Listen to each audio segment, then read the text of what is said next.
તો બધા મજામાં.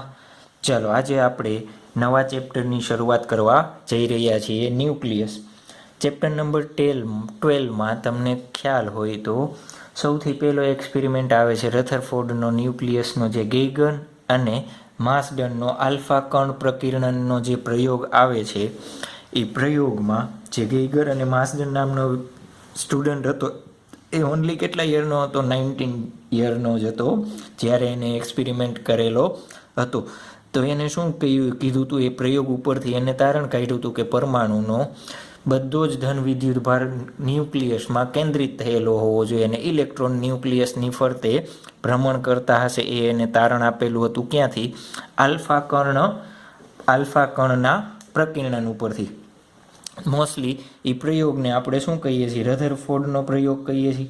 રધરફોર્ડ આલ્ફા કણના પ્રકીર્ણન પ્રયોગ પરથી શું સાબિત થયું હતું? પ્રયોગ પરથી કે કોઈ પણ ન્યુક્લિયસ હોય, ન્યુક્લિયસની ફરતે જે ધન વિદ્યુત ભારિત હશે એની ફરતે શું હશે? ઇલેક્ટ્રોન ભ્રમણ કરતા હશે.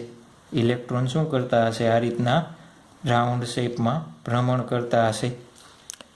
ચાલો, તો આના ઉપરથી આપણે શું લખી શકાય? દરેક પરમાણુમાં, અહીંયા નોટ કરી દઈએ, દરેક પરમાણુમાં ધન વિદ્યુત ભાર, પરમાણુમાં ધન વિદ્યુત ભાર ક્યાં કેન્દ્રિત થયેલો હશે? અને સમગ્ર દળ, જો તો પ્રોટોનનું દળ હશે, સમગ્ર દળ પરમાણુના કેન્દ્ર પર સકેન્દ્રિત એટલે ત્યાં ગોઠવાયેલો હશે. શબ્દ ટેક્સ્ટ બુકનો છે. સકેન્દ્રિત થયેલા હોય છે.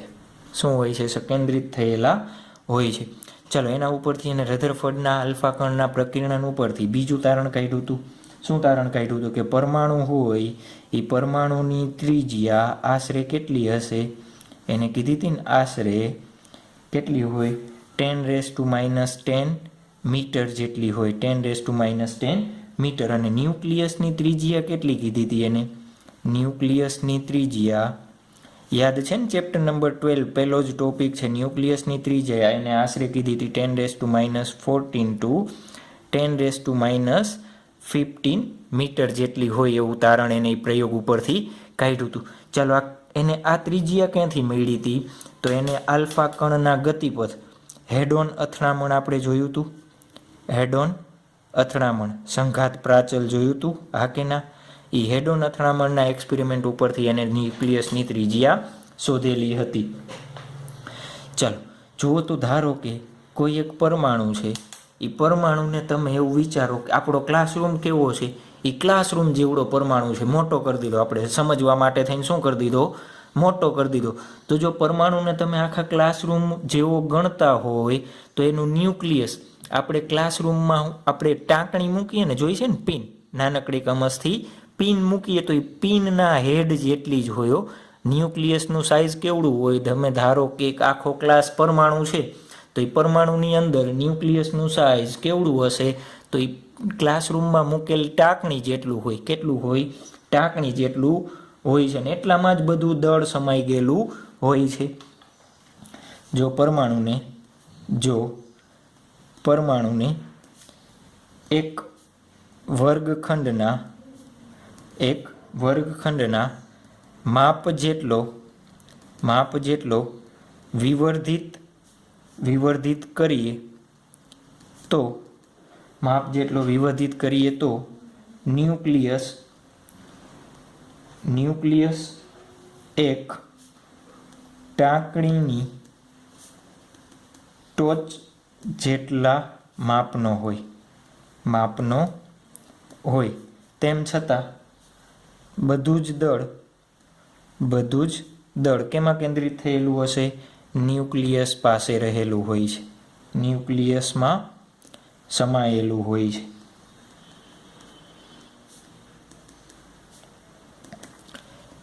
ચલો, આ ક્લિયર આટલું? આમાં કાંઈ પ્રશ્ન છે? કાંઈ પ્રશ્ન જેવું તો છે જ નહીં આમાં. ચાલો ન્યુક્લિયસનું બંધારણ ત્યારબાદ આપણે જોવાનું છે ન્યુક્લિયસનું બંધારણ. જોજો એમાં કાંઈ છે નહીં. ન્યુક્લિયસનું બંધારણ. ચાલો ન્યુક્લિયસની અંદર કોણ કોણ રહેલું હોય?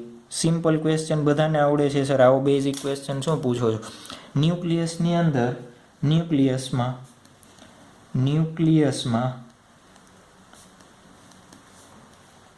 ન્યુટ્રોન અને પ્રોટોનનું બનેલું હોય છે. ન્યુક્લિયસ કેનું બનેલું હોય છે?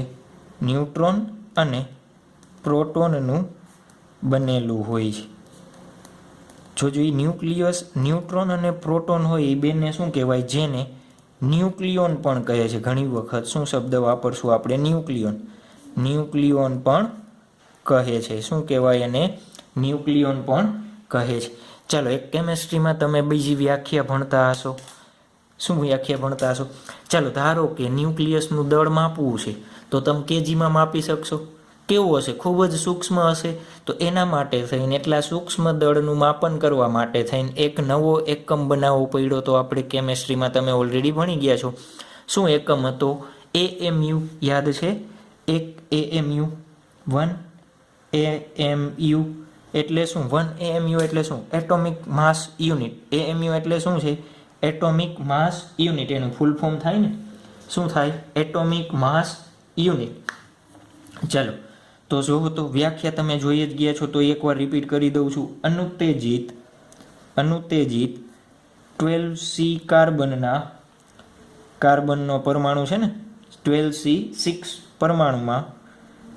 પરમાણુના દળના 12મા ભાગને શું કહેવાય છે? એક AMU કહે. AMU એટલે શું? એટોમિક માસ યુનિટ. શું કહીએ છીએ આપણે? એટોમિક માસ યુનિટ. AMU એટલે શું? એટોમિક માસ યુનિટ. ચાલો આપણને ખબર છે 1 AMU એટલે કેટલા કેજી થાય? તો 1 AMU is equal to 1.66 cross 10⁻27 KG. આ એક રિલેશન તમારે ખાસ યાદ રાખવાનું છે. MCQમાં ઘણી વખત આપણે કન્વર્ઝન માટે આનો ઉપયોગ આપણે કરવાના છીએ, તો આપણને આવડી જવું જોઈએ. ચલો જુઓ તો પરમાણુ છે સાહેબ, તમે એમ કહો છો કે આનું દળ માપવું છે. કેવી રીતના માપી શકાય? જોજો સર, આ પરમાણુ છે તો એનું દળ માપવું છે. તમે એમ કહો છો કે ન્યુક્લિયસ છે એનું દળ માપવું છે, તો એનું દળ કેવી રીતના માપી શકાય? તો એનું દળ માપવા માટે પરમાણુના દળોનું ચોકસાઈપૂર્વક માપન કરવા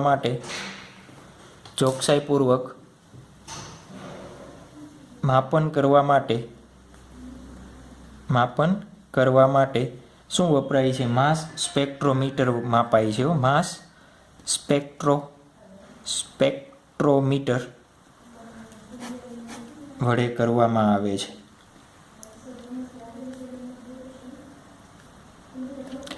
ચાલો તો આપણે થઈ ગયું આ ન્યુક્લિયસની અંદર શું કર્યું? હજી એનું બંધારણ, ન્યુટ્રોન અને પ્રોટોનની ચર્ચા કરવાની આપણને બાકી છે.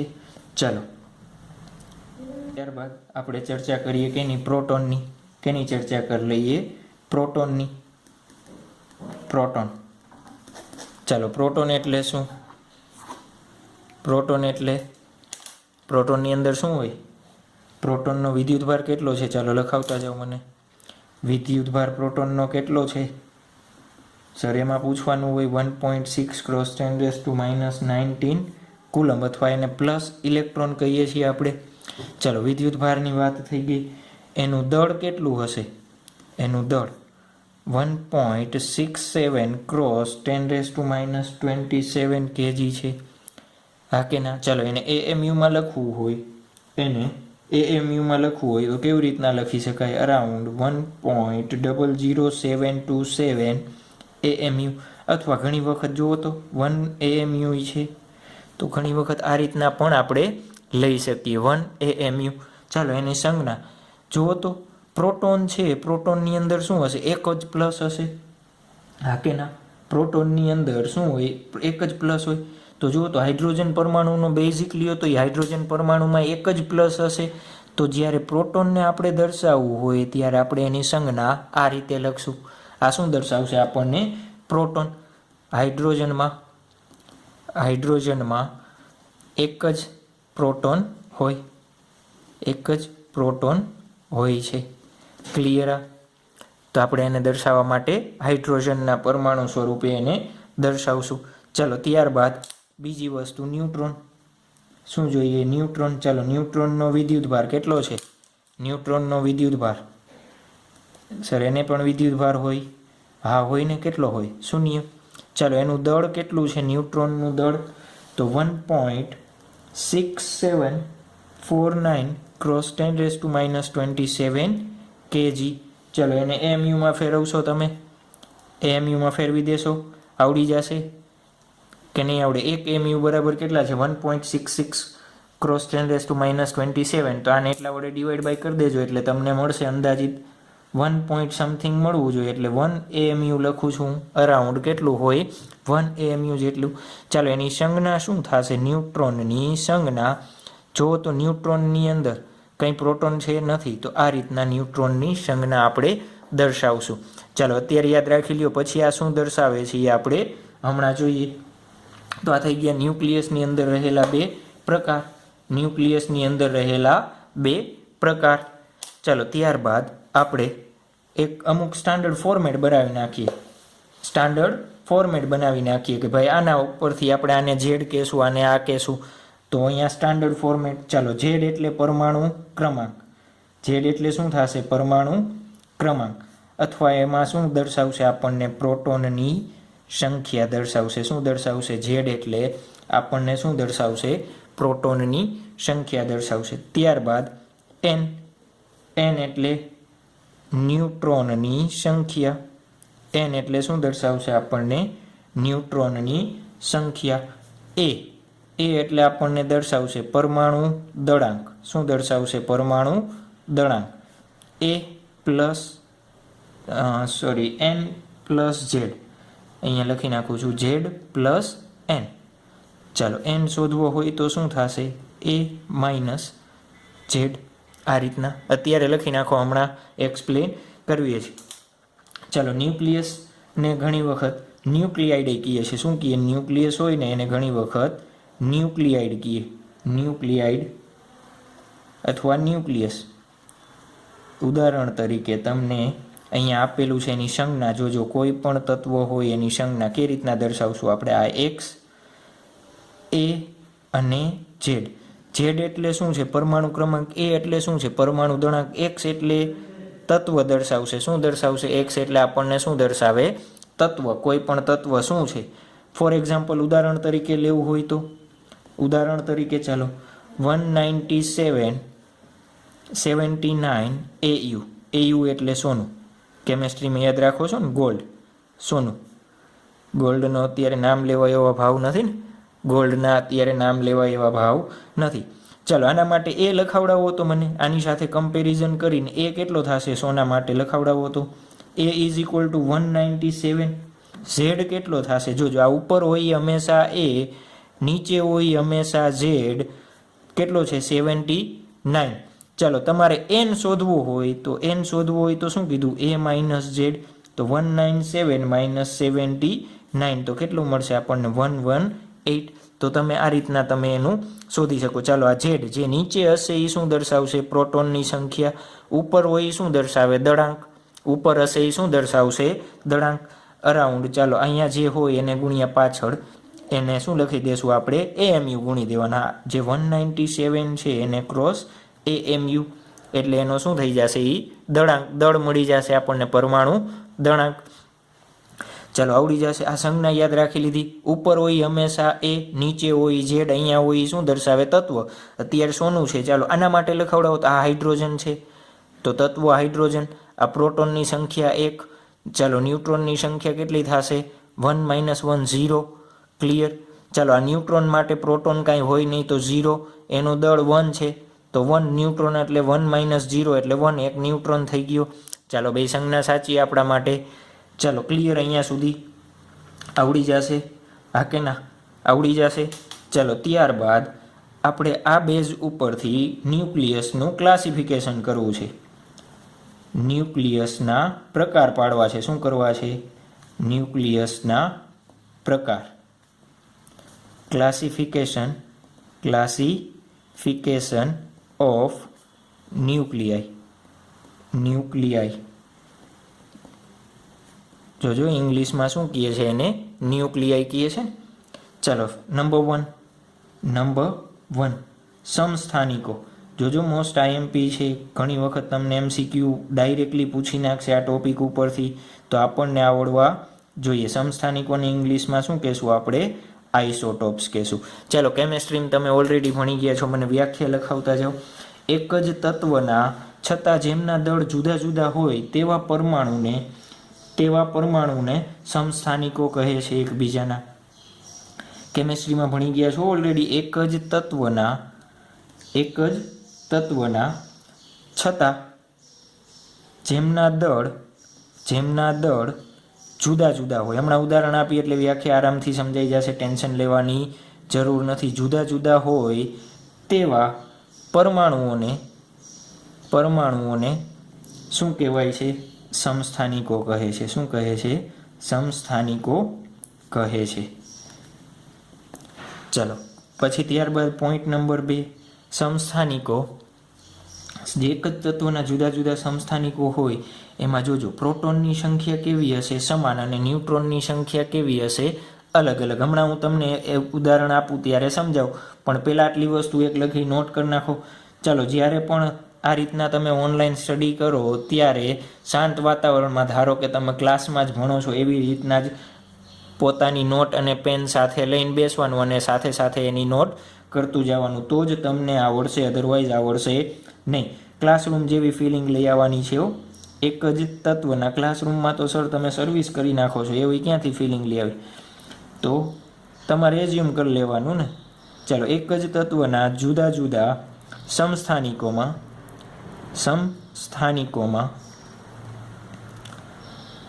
પ્રોટોનની સંખ્યા સમાન અને ન્યુટ્રોનની સંખ્યા અલગ અલગ હોય છે. ન્યુટ્રોનની સંખ્યા કેવી હોય છે? અલગ અલગ હોય છે. ચાલો અંડરલાઈન કરી નાખજો, ખાસ આ એમસીક્યુમાં પૂછાશે. પ્રોટોન સમસ્થાનિકો હોય એકબીજામાં, એમાં પ્રોટોનની સંખ્યા કેવી હશે? સમાન. અને ન્યુટ્રોનની સંખ્યા કેવી હશે? અલગ અલગ હોય. ખાસ અંડરલાઈન કરી નાખવાનું છે. ચાલો અહીંયા શોર્ટમાં લખી દઉં. બધા માટે ઝેડ કેવો હશે? સમાન. બટ એન કેવો હશે? અલગ અલગ. એન એટલે ન્યુટ્રોનની સંખ્યા કયો છો ને, ઝેડ એટલે પ્રોટોનની સંખ્યા. ઝેડ સમાન અને એન કેવો હશે? અલગ અલગ હશે. ક્લિયર આ? ચાલો હવે આપણે આના ઉદાહરણ જોઈએ એટલે આપણને ખ્યાલ આવી જશે. કોના ઉદાહરણ જોઈએ આપણે? સમસ્થાનિકોના ઉદાહરણ શું છે? પહેલાં આપણે ચર્ચા કરીએ હાઇડ્રોજનના સમસ્થાનિકની. કેના સમસ્થાનિકની? હાઇડ્રોજનનો. ચલો હાઇડ્રોજનના સમસ્થાનિકો હું અહીંયા લખું છું. 1H 1 2H 1 3H. ચાલો આપણે ટેબલના ફોર્મમાં જ લખીએ નામ. ચાલો આનું નામ શું છે? હાઇડ્રોજન. એનું નામ શું છે? હાઇડ્રોજન. આનું નામ 2 છે એટલે ડ્યુટેરિયમ. અને આનું નામ છે ટ્રિટિયમ. આનું નામ શું છે? ટ્રિટિયમ. ચાલો પ્રોટોનની સંખ્યા ઝેડ. બધા માટે ઝેડ જુઓ 1 1 1. ચાલો બધા માટે એ લખાવડાવો મને. તો એ આના માટે 1, આના માટે 2, આના માટે કેટલો છે? 3. એન લખાવડાવો. એન એટલે શું થશે? એ માઇનસ ઝેડ. તો આમાંથી આ બાદ કરો 0, આમાંથી આ બાદ કરો 1, આમાંથી આ બાદ કરો 2. જુઓ તો આપણે શું કીધું હતું? સમસ્થાનિકોમાં ઝેડ કેવો હોય? સરખો. તો બધામાં સરખો છે. એન કેવો હોય? બધામાં અલગ અલગ. બધામાં અલગ અલગ છે. તો આ ત્રણેય હાઇડ્રોજનના એકબીજાના શું કહેવાય? સમસ્થાનિકો કહેવાય. ત્રણેય હાઇડ્રોજનના શું કહેવાય? સમસ્થાનિકો. ચાલો એનું દળ કેટલું હશે? એનું દળ છેલ્લું એક લખી નાખીએ દળ. તો હું લખી દઉં છું 1.00784. AMU ને શોર્ટ ફોર્મમાં શું કહેવાય? Small you. જોજો 4 નથી, યુ છે. AMU નો યુ દર્શાવે. આનું દળ હશે 02.01414 યુ યુ. ચાલો આનું કેટલું હશે 3.016 યુ. ક્લિયર આ ઉદાહરણ? હા કે ના? ચાલો આના ઉપરથી જુઓ તો પોઈન્ટ લખવો છે મારે. પહેલે તો એક નોટ કરી લ્યો, જે આ ટ્રિટિયમ છે એ ટ્રિટિયમ કુદરતમાં મળતું નથી, કૃત્રિમ રીતે બનાવવામાં આવે છે. કૃત્રિમ રીતે બનાવવામાં આવે છે. જ્યારે જે આ પહેલા બે છે એ નેચરલી અવેલેબલ છે. આ ટ્રિટિયમ છે એ આપણે લેબમાં બનાવવું પડે, નેચરલમાં અવેલેબલ નથી. ચાલો ત્યારબાદ હાઇડ્રોજન, ડ્યુટેરિયમ જોજો MCQમાં ડાયરેક્ટ પૂછાય તો યાદ રાખી લેવાનું. ટ્રિટિયમના ન્યુક્લિયસના દળનો ગુણોત્તર જો તો આ 1:2:3 છે, ડાયરેક્ટ લખી દો 1:2:3 હોય. કેટલો હોય? 1:2:3 હોય છે. ચાલો એક પોઈન્ટ હજી લખી નાખો. સોનાને કેટલા સમસ્થાનિકો હોય? સોનું જે પહેરે છે ને ગર્લ્સ, મોસ્ટલી શોખ હોય ને, gold ring, gold diamond ring ને એવું બધું. સોનાને કેટલા સમસ્થાનિકો હોય? 32 સમસ્થાનિકો હોય છે. કેટલા હોય? 32 સમસ્થાનિકો હોય છે. જેમાં શરૂઆત ક્યાંથી થાય? એ બરાબર 173 થી લઈને 204 સુધી. 173 થી લઈને ક્યાં સુધી હોય? 204 સુધી. MCQમાં ઘણી વખત પૂછાય તો આપણને આવડવું જોઈએ. ડાયરેક્ટ આપણે નોટ કરી લેવાનું. ક્લિયર? ચાલો જુઓ તો મારે સરેરાશ જો તો હાઇડ્રોજન, ડ્યુટેરિયમ, ટ્રિટિયમ 3 છે તો હું હાઇડ્રોજનનું સરેરાશ મારે દળ લેવું પડે. હા કે ના? હાઇડ્રોજનનું મારે શું લેવું પડે? સરેરાશ દળ. તો સરેરાશ પરમાણુનું અથવા અણુનું દળ શોધવા માટે સૂત્ર યાદ રાખી લ્યો. સરેરાશ અણુ અથવા પરમાણુનું દળ. જ્યારે 3 સમસ્થાનિકો આપેલા હોય અને એના ઉપરથી તમને એમ કહે કે એનું અણુ અથવા પરમાણુનું દળ, સરેરાશ દળ કેવું કહે? સરેરાશ દળ શોધો. ત્યારે સૂત્ર A1N1 પ્લસ A2N2. જોજો 2 સમસ્થાનિક હોય તો 2 સ્ટેપ, 3 હોય તો અહીંયા શું કરવાનું? પ્લસ A3N3, 4 હોય તો અહીંયા શું કરવાનું? A4N4. એ રીતના લંબાવતું જવાનું. અત્યારે ધારો કે આપણે ઉદાહરણ લીધું જ 2 સમસ્થાનિકો છે તો એના માટે આવું મેં લખેલું છે. ચાલો જ્યાં A1N1 શું દર્શાવે છે તો લખી દો. A1 એટલે પ્રથમ સમસ્થાનિકનું પરમાણુ દળાંક. જ્યારે N1 શું દર્શાવે? પ્રથમ સમસ્થાનિકની ટકાવારી. કેટલા ટકામાં એ હાજર છે એની શું દર્શાવે? ટકાવારી. જોજો તમને આપેલું હોય 17%, તો N1 એટલે શું મૂકવાના? 17 મૂકવાના. ચાલો A2 એટલે શું થશે? તો બીજા સમસ્થાનિકનું પરમાણુ દળાંક. વિડીયોમાં પ્રોબ્લેમ આવી ગયો એટલે સાહેબ થોડાક આગળ વહી ગયા છે એટલે બીજી વાર લખતો નથી. ચાલો N2 એટલે શું થશે? જુઓ તો બીજા સમસ્થાનિકની ટકાવારી. આ જે N2 છે, અહીંયા N1 અને N2 આપણને શું દર્શાવે છે? ટકાવારી દર્શાવે આપણને. દર્શાવે છે અહીંયા A1 A2 એટલે બીજા સમસ્થાનિકનું દળ, અને N2 એટલે શું દર્શાવે? બીજા સમસ્થાનિકની ટકાવારી આપેલી છે. જુઓ તો તમારે અહીંયા A સાથે ગુણાકાર કરવો હોય તો ડાયરેક્ટ ટકાવારીમાં થાય નહીં, તમારે એને કન્વર્ટ કરવા પડે. એટલા માટે શું કરવું પડે? અહીંયા 100 વડે ભાંગવા પડે, અહીંયા 100 વડે. તો એના કરતાં સૂત્ર આખું આવી રીતના લખી નાખું. A1N1 પ્લસ A2N2 છેદમાં 100 એટલે આપણને શું મળી જશે? એ સૂત્ર. પછી હવે આપણે આ જ સૂત્રનો યુઝ કરશું. એટલે એમાં આપણે જ્યારે A1N1ની કિંમત આવે તો એમને મૂકી અને ડાયરેક્ટ એમાં કિંમત મૂકી દેવાની એટલે આપણને આવડી જાય. ચાલો તો ત્યારબાદ MCQ આપણે જોઈએ. MCQ જુઓ જો અહીંયા લખેલો છે ક્લોરીનના 2 સમસ્થાનિકો એના દળ અનુક્રમે કેટલા છે? 34.98 અને 36.98. આપણને શું આપ્યું છે? A આપણને 34. ચાલો A2 કેટલો આપેલો છે આપણને? 34.98. આખું લખવાનું. A2 આપણને આપેલો છે 36.98 યુ. ચાલો એની ટકાવારી સાપેક્ષ આપી છે N1 75.4% અને N2 આપણને આપેલી છે 24.6%. ચાલો આ સૂત્ર જ આપણે સરેરાશ દળ શોધવું છે તો સરેરાશ દળ બરાબર શું લખી શકાય A1N1 plus A2N2 divide by N1 plus 100 divide by 100. કેનું સૂત્ર છે N1 N2 છેદમાં પ્લસ કરો તો આપણે COM શોધીએ છીએ ને 11માં, એવું ક્યાં યાદ છે સર? એને ગુણ્યા 75.4 પ્લસ 36.98 એને ગુણ્યા 24.6 છેદમાં 100.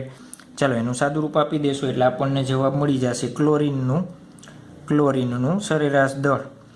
જો ક્લોરીનનું સરેરાશ દળ જ શોધવાનું છે ને, ક્લોરીનના સમસ્થાનિકો આપ્યા છે એટલા માટે, તો આપણને મળશે 35.74 U. જુઓ તો તમે ક્લોરીન ઉપર આ રીતના લખો છો 35 Cl. હા કે ના? ક્લોરીન ઉપર કેટલા લખો છો 35? કેમ? એનું સરેરાશ દળ કેટલું છે 35 છે એટલા માટે. ચાલો આવડી જશે આ રીતના. તો આપણા માટે શું જોયું અત્યારે? સમસ્થાનિકો. શું જોયું? સમસ્થાનિકો. એ જ રીતે આપણે જોવાનું છે આઈસોબાર અથવા સમદળીય, જેના દળ કેવા હોય સમાન. એના ઉપરથી તમને ક્લિયર આઈડિયા આવી જવો જોઈએ કે એની કિંમત કેવી હોવી જોઈએ? સમાન. એની કિંમત કેવી હોવી જોઈએ? સરખી. ચાલો તો લખાવડાવો જુદા જુદા તત્વના સમાન દળાંક ધરાવતા બધા ન્યુક્લિયાઇડ એટલે ન્યુક્લિયાઇડને સમદળીય કહે છે. શું કહેવાય? સમદળીય કહે છે. ચાલો એની અંદર શું હશે? પ્રોટોન અને ન્યુટ્રોનની સંખ્યા કેવી હશે? અલગ અલગ હોય. પ્રોટોન અને ન્યુટ્રોનની સંખ્યા કેવી હશે? અલગ અલગ હોય. ચાલો તો ત્યારબાદ જો આમાં આવું લખી શકાય, એ બે માટે કેવો હશે? સમાન. ઝેડ બંને માટે કેવો હશે? અલગ અલગ. હા કે ના? એ સમાન અને ઝેડ અલગ. ક્લિયર? સમદળીય એટલે શું? આજ યાદ રાખવાનું, એ સમાન અને ઝેડ અલગ. ઉદાહરણ તરીકે આપણે આપીએ. ચાલો 3H1 અને 3He2. શું કેનું ઉદાહરણ છે? જુઓ તો આ હાઇડ્રોજન ટ્રિટિયમ છે, આ શું છે? હિલિયમ. ચાલો એના માટે એ લખાવડાવો. બે માટે એ કેટલો છે? 3. અહીંયા 3. ચાલો ઝેડ લખાવડાવો. અહીંયા 1, અહીંયા 2. એન લખાવડાવો. કેટલો થશે? A - Z 2, અહીંયા 1. ક્લિયર? ક્લિયર. બીજું ઉદાહરણ જોવું હોય તો આ નંબર 1. ચાલો નંબર 2 જોવું હોય, ઉદાહરણ નંબર 2, તો આપણે લઈએ 14C6 કાર્બન અને 14 નાઇટ્રોજન 7. ચાલો એની કિંમત શું થશે? લખાવડાવો. એની બેમાં 14 એ સમાન. ઝેડ કેટલો છે? 6, 7. અહીંયા તફાવત લેશો કેટલો મળશે? 8. અહીંયા મળશે આપણને 7. એનની સંખ્યા. કેની સંખ્યા? એન. તો આ થઈ ગયા કેના ઉદાહરણ? સમદળીયના ઉદાહરણ. ચાલો ત્યારબાદ નંબર 3 આપણે જોવાનું છે આઇસોટોન. શું જોવાનું છે? આઇસોટોન.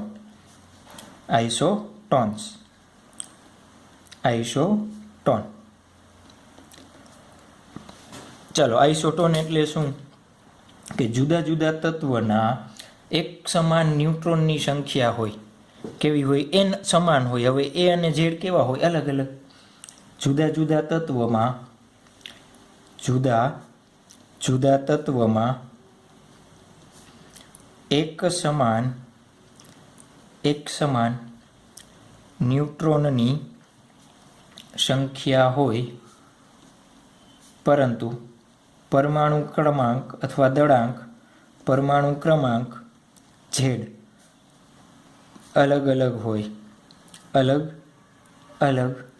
હોય તેવા ન્યુક્લિયાઇડને એકબીજાના શું કહેવાય?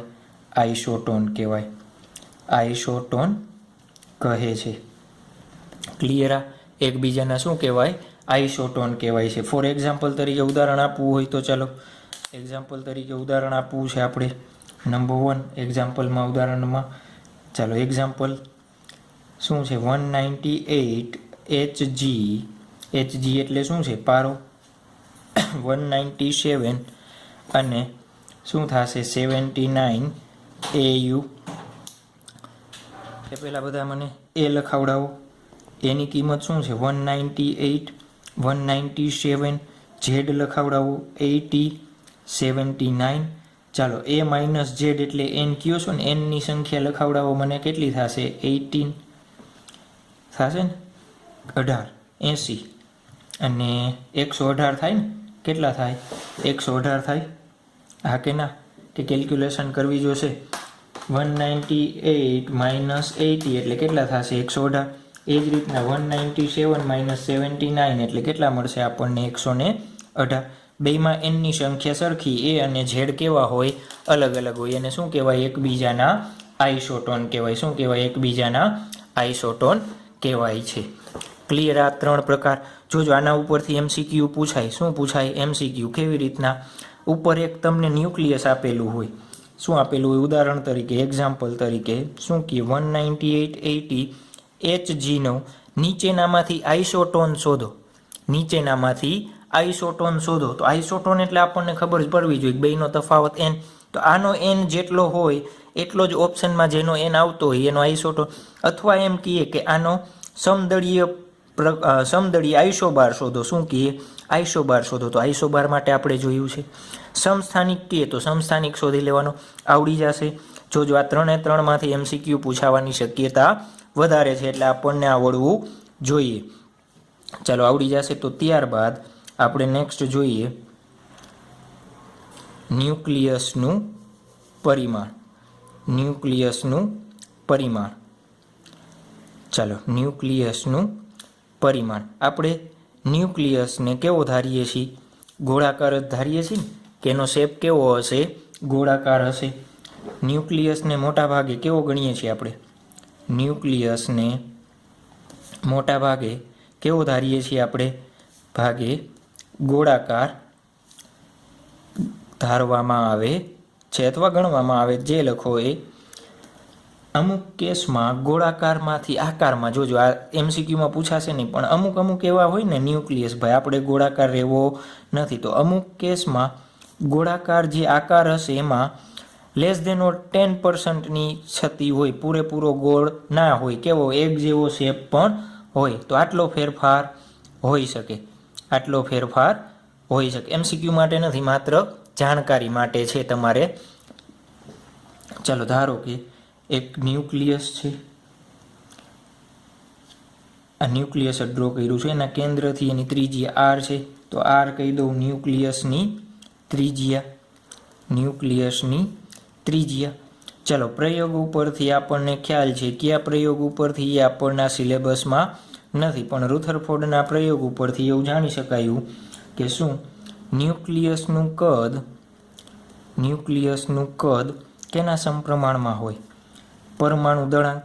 ચાલો જેમ દળ વધારે એમ કદ એનું વધતું જશે. અંદર 3 પ્રોટોન રાખો ને 5 પ્રોટોન રાખો તો એટલે જ જગ્યામાં 3 પ્રોટોન ને 5 પ્રોટોન સમાય, તો કદ એને વધી જશે. તો V ચલન પામે છે એ. V ચલન પામે છે એ જોજો ક્ષેત્રફળ નથી, શું છે? પરમાણુ દળાંક છે. ચાલો ગોળાકાર હોય તો એનું કદ શું લખી શકાય? 4/3 પાઈ r³ ચલન પામે છે એ લખી શકાય. તો જુઓ તો r³ ચલન પામે છે એ લખી દઉં. 4/3 પાઈ કેવો છે? આ કેવો છે? અચળ છે ને, એટલે એને ગણ્યા. ચાલો r³ બરાબર, અથવા r ચલન પામે છે એની 1/3. તો અહીંયા લખું r બરાબર r0 a⁻1/2 3. તો એના માટે શું છે? ન્યુક્લિયસની ત્રિજ્યા શોધવા માટેનું સૂત્ર બની ગયું. આ શું છે આપણા માટે? ન્યુક્લિયસની. અથવા આ રીતના તમે લખી શકો, આ રીતે લખી શકો r³ બરાબર r0³ a. જે રીતે તમારે યાદ રાખવું હોય એ રીતે. બંને સાચા. જ્યાં r0 આપણા માટે શું છે? અચળાંક છે. એને શું કહીએ છીએ આપણે? ફર્મી અચળાંક કહીએ છીએ.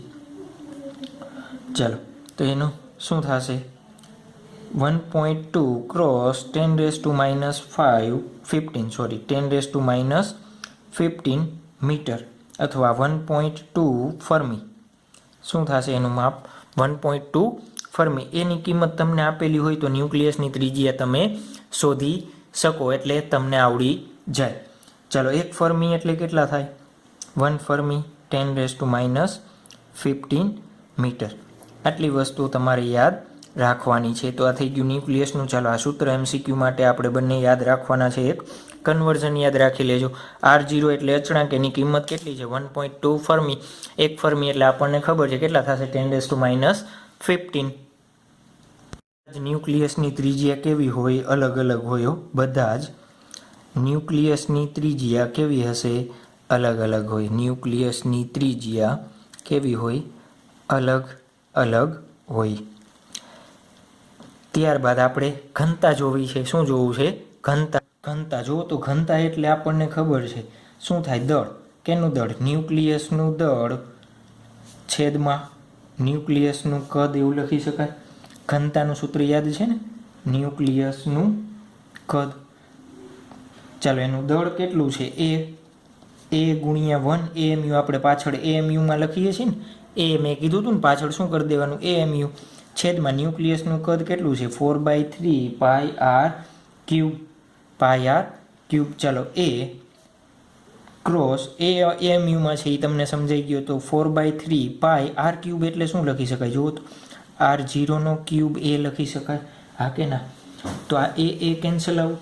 એ કેન્સલ આઉટ. અહીંયા 1 AMU છે, એની કિંમત લખાવડાવો મને. 1.67 ક્રોસ 10⁻27 kg થશે. AMU છે, kgમાં ફેરવવા પડે ને. આ એ કેમાં હશે? AMUમાં. એને kgમાં ફેરવા. ચાલો, આ એ કેન્સલ આઉટ.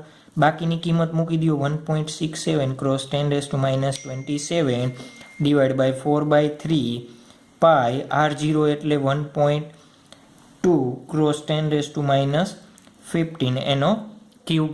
ચલો, સોલ્યુશન કરશો એટલે તમને મળશે 2.3 ક્રોસ 10⁻17 kg પર મીટર ક્યુબ. ઘનતા, ન્યુક્લિયસની ઘનતા. જોજો, ન્યુક્લિયસ કેવું છે? બધા ન્યુક્લિયસ માટે ઘનતા કેવી હશે? અચળ. બધા જ ન્યુક્લિયસ માટે ઘનતા કેવી હોય? અચળ હોય છે. બધા જ ન્યુક્લિયસ માટે ઘનતા કેવી હોય છે? અચળ હોય છે. ચાલો, ન્યુક્લિયસને છે ને આપણે ન્યુક્લિયસની ઘનતા, કેની ઘનતા? ન્યુક્લિયસની ઘનતા પાણીની ઘનતા કરતાં કેટલી હશે? ઘનતા કરતાં. જુઓ તો પાણીની કેટલી છે? 1000. આની 10⁻70. તો ભાગાકાર કરો તો 10⁻14 ગણી વધારે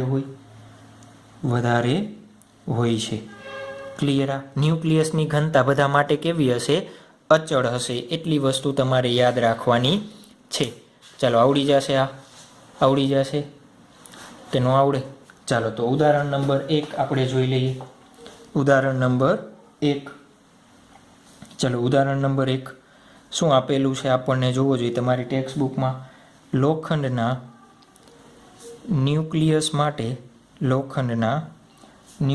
માટે દળ 55.85 U અને એ આપણને આપેલો છે 56 આપેલ છે. તો તેના ન્યુક્લિયસની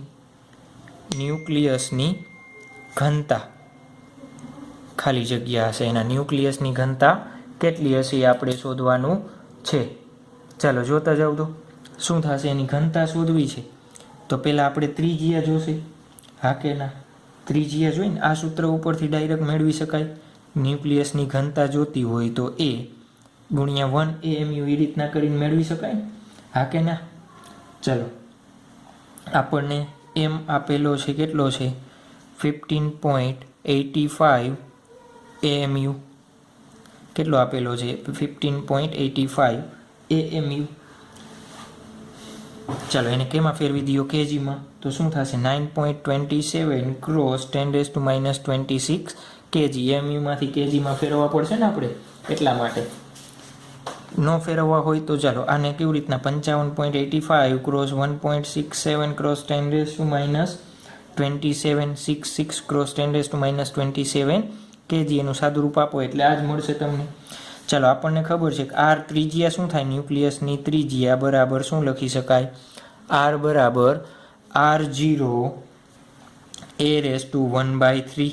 ચાલો R0 a એટલે આપણને આપેલો છે 56 એની 1/3 ચાલો ન્યુક્લિયસનું કદ બરાબર શું થશે જુઓ તો 4/3 પાઈ r3, તો 4/3 પાઈ r એટલે R0 ક્રોસ r³ એટલે 56 એનો ક્યુબ 1/3 એનો ક્યુબ આખું છે ને r નો ક્યુબ એટલે આખાનો ક્યુબ કરવો પડશે।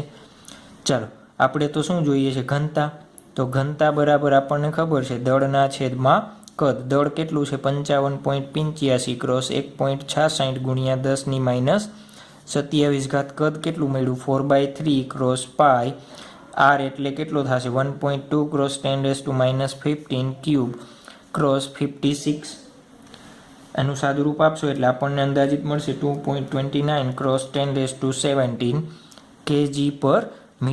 જુઓ તો આના ગાળાની જ ઘનતા મળી આપણને, જો 10⁻17 જ છે ને પાછળ તો ક્લિયર। તો બધા જ ન્યુક્લિયસની ઘનતા કેવી હોય, અચળ હોય છે। ક્લિયર, આવડી જશે। તો આજે આપણે અહીંયા સુધી રાખીએ। આજે શું જોયું, ન્યુક્લિયસની બેઝિક ચર્ચા કરી, ન્યુટ્રોન પ્રોટોન શું છે, પછી આપણે જોયા એના ક્લાસિફિકેશન પ્રકાર જોયા, કેટલા ટાઈપના પ્રકાર છે એ વસ્તુ આપણે જોયેલ છે। આવડી જશે।